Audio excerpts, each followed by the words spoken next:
Hi there, thank you for joining us. Welcome to the first episode of Science House Express Chat.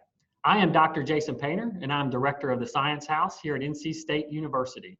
Today, I am chatting with Ashby Scurggs, president of the high-powered Rocketry Club here at NC State. Ashby, thank you for joining us. We are thrilled to have you. Thank you. Really nice to talk to you.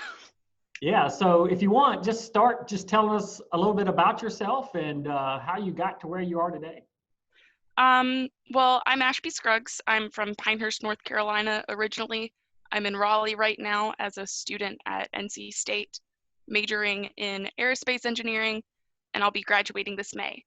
I am the 2019-2020 president and team lead for the high-powered Rocketry Club at NC State. And what we do for that, we compete in the NASA Student Launch Competition, which is a challenge given to us by Marshall Space Flight Center down in Huntsville, Alabama, where they give us a big list that says, build us a rocket that does these things. And then over the course of 8 months, we build a rocket that does those things. Wow. It's a lot of fun. I enjoy it a lot.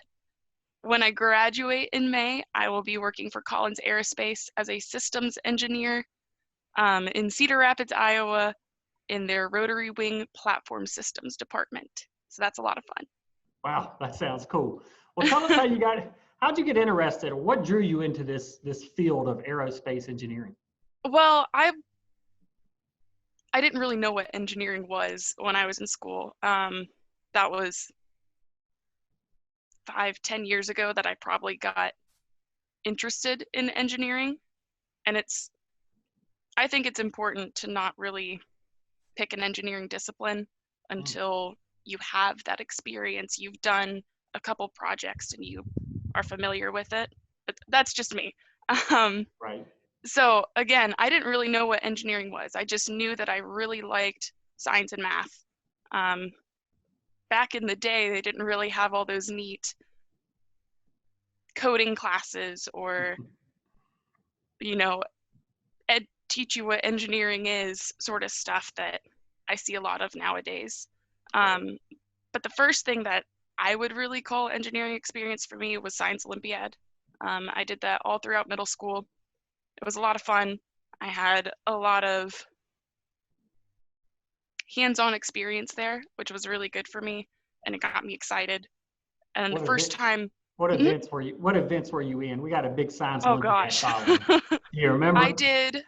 It was one called Trajectory. Sometimes they call it Storm the Castle, stuff like that. That one, that was good. And that's kind of funny because that's almost like rocketry, because a rocket is a projectile. That's right. I did they used to call it like Eggonaut. Yeah. Where you have the bottle rocket and you have the egg in it. I enjoyed that one a lot. And I always did the bridge, build a bridge one and weigh it down. So those are my hands-on ones. So you really like the engineering design events? Yes, I really did.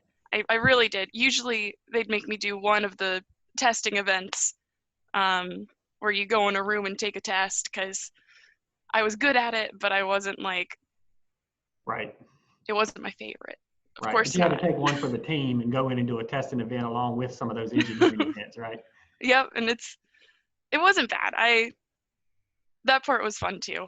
Did you get to come to NC State to the state tournament? Yes, I did. All 3 years that I did it. I was fortunate enough to individually qualify when I was in 6th grade, and then the next 2 years my team got to go. Oh, so that was awesome. Really great. So do you think that played any role? I know this is a little off script, but do you think that played any role when you choosing to come to NC State? Yeah, most definitely. I will say, whenever I first came to NC State that time, it was before they did a lot of campus updates. Right. And I was kind of underwhelmed, but then I came back probably 4 years later as a high school student, and I wouldn't say I fell in love, but I fell in love with the idea of coming to a school that specialized so much in engineering. Right. Right. So you've done engineering, through college. I know you're a senior graduating this year. Hmm. What's one of the coolest things that you found out about your field? Or So what what you- I really love about the aerospace industry, and I'll probably say a couple things like this over the course of this talk. Um, Aerospace engineering isn't the only thing required to go out and build an airplane or go out and build a rocket. Like I could never in my life just sit down one day and say, yeah, I'm really going to build an airplane today. Um, Right. I don't have the computer science knowledge. I don't have the electrical knowledge. I don't, honestly, I don't have all the aerospace knowledge yet. Um, I just think it's really interesting that you have to build these great big teams of people in order to come together and produce something like a rocket Right. or like a plane. I think that's really neat. Like you go down to Huntsville to go see Marshall Space Flight Center, and Right. there's the testing programs, there's GNC and all the navigational stuff that people work on. Like there are these giant departments that are all working together on the SLS mission. And I just think it's really cool that there's so many people involved in this one vehicle. Yeah. But yeah. Yeah. So yeah, I mean, one of our theme this week is it is rocket science. Hmm.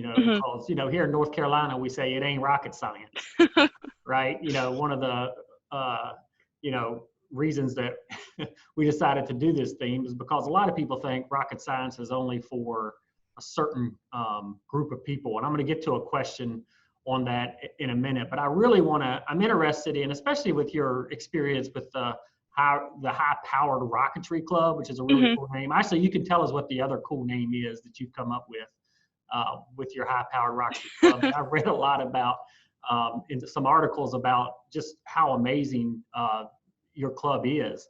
But just tell us maybe, one project. It could be in that high-powered Rocketry Club. It could be in something else. But what's one of the projects you've been involved with in Rocketry? What was one of your favorite aspects of that project? So every year we do this NASA Student Launch Challenge. We do a lot of other rocket launches other than that, but nothing as all inclusive, starting from the ground up as that student launch initiative. Right. And I've been involved with that every year I've been in the club. I've been with the club since my sophomore year of college, um, almost at high school. But so what it really is, it's kind of a two-parter competition. We do all the aerospace, build a rocket, get it flying, get it propelled, figure out how we're gonna make sure all the pieces stay together whenever it's recovered, that sort of stuff. And then there's also kind of the idea of what point is a rocket if it's not going to have a payload, if it's not going to do something. So Right. we have a payload competition as well. This year, what the challenge was is build and design a rocket that flies to a self-declared target altitude. We chose just about 4,400 feet.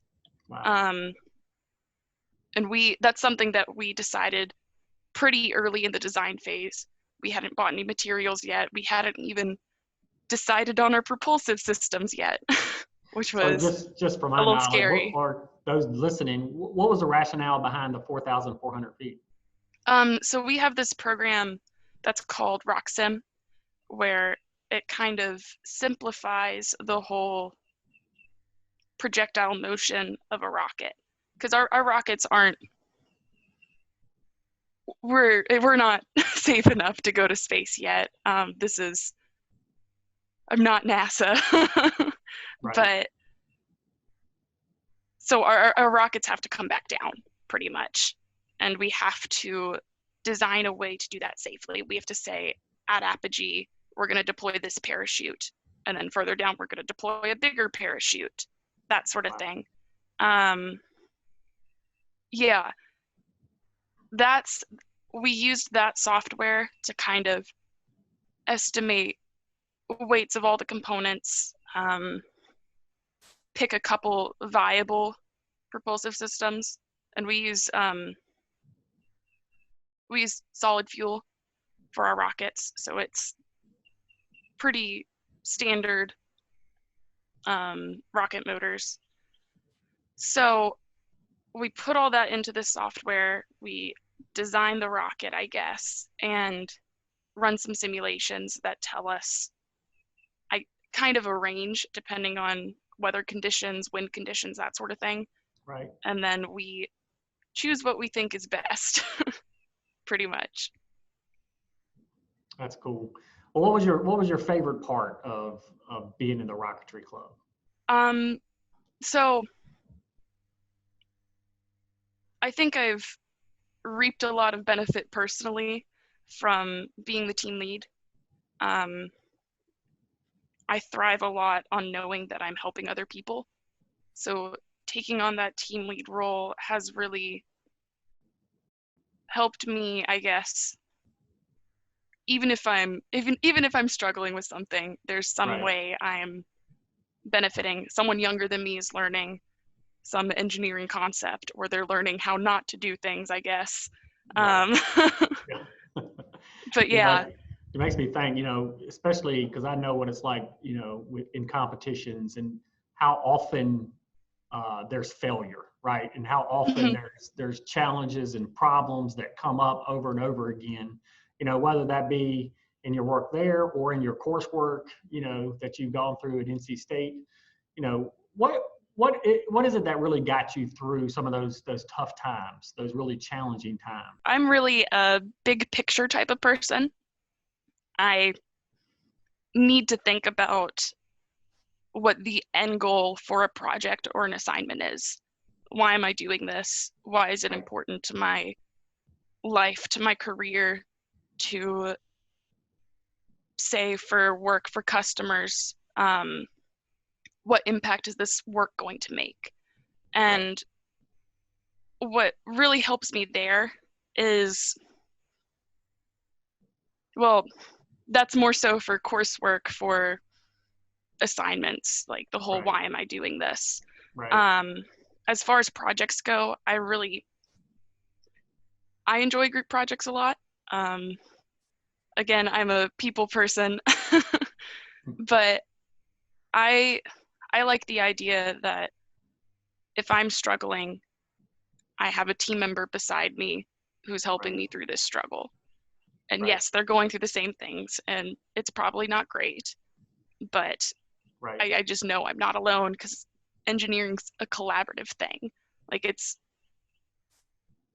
if you're working alone on an engineering project, it's probably, you could work with people.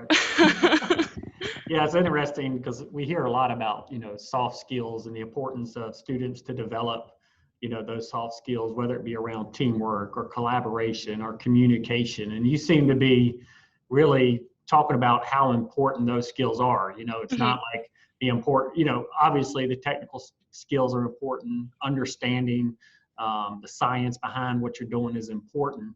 But it does seem like some of the things that you're pointing out speak to the real importance of developing those skills. And through your, whether it be you started early, for example, on your Science Olympiad team, working with teammates, but maybe speak a little bit about how important those skills are for you as you move from college into to a career next year.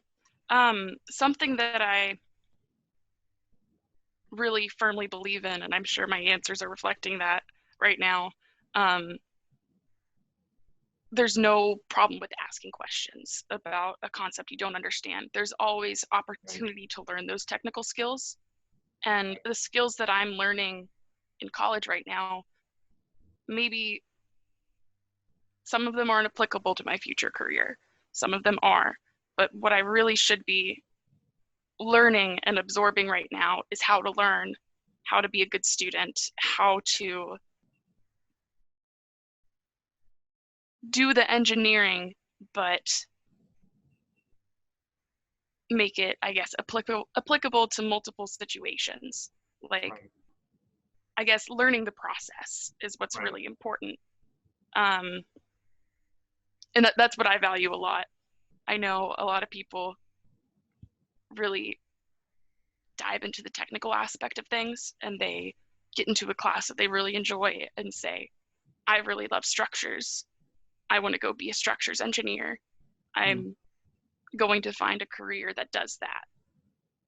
But I'm a little different about it. I'm not too particular on what I'm doing as long as I have the opportunity to learn about it and grow in my profession. Right. I think, especially in today's climate, many students focus on kind of the end product or focus on the grade, you know, where what I hear you saying is it's the journey that matters. It's the process that matters. It's the learning that you're gaining as you go. That's really should be the focus of education. Yeah, and that's what I think. I think my time as a student, as long as it's been, what the real benefit I've gotten from it is the how to learn, how to ask questions, how to be an active listener so I can be placed down into situations maybe I'm not familiar with. Like, whenever I came into rocketry, I didn't know anything. I was very intimidated. There were explosives around. Like, it can be a little scary. Right. But I took the time to ask questions. I took the time to go and learn the skills necessary for the role I was in. Right. Which makes me think about, you know, how many people may consider, you know, aerospace. I mean, I have a friend that did aerospace engineering, and he works for NASCAR now. So there's a lot of, you know, you probably been recruited by some companies in North Carolina to do that sort of thing. And that's kind of what I want to get to, because every field has their misconceptions. You know, before you came into rocketry, there were a lot of things in your head about what that was. What would you say is, you know, a common misconception about your field? So you don't have to be an aerospace engineer to work in the aerospace industry. You look at people like Christina Koch. She's an electrical engineer and she's an astronaut. Like, she went to space and she was selected because she's an electrical engineer and could go to the space station and perform maintenance and do all these tasks. Right. I think it's really important to recognize that there are lots of paths to get to the end goal. I chose the one that had the same name as the industry I wanted to be in. Right. But like, I have a friend who chose civil engineering at NC State. I don't know why she chose it. I never asked her, but she decided that she had a passion for the aerospace industry and would find some way to work in the aerospace industry as a civil engineer. And civil, you typically think bridges, roadways, buildings, that sort of stuff. Right. Well, she's down at Marshall right now for her second or third co-op with them, where she's working on their big structural test stands. Like, one of them was in the news recently, where they tested the big SLS. One of the big tanks on there was big and orange. Oh, yeah. But like, she's working on those test stands that are doing very, very important failure testing on space systems components. And I think it's really neat that there are lots of roads to get to the space industry. Exactly. And it doesn't always have to be attached to that aerospace name.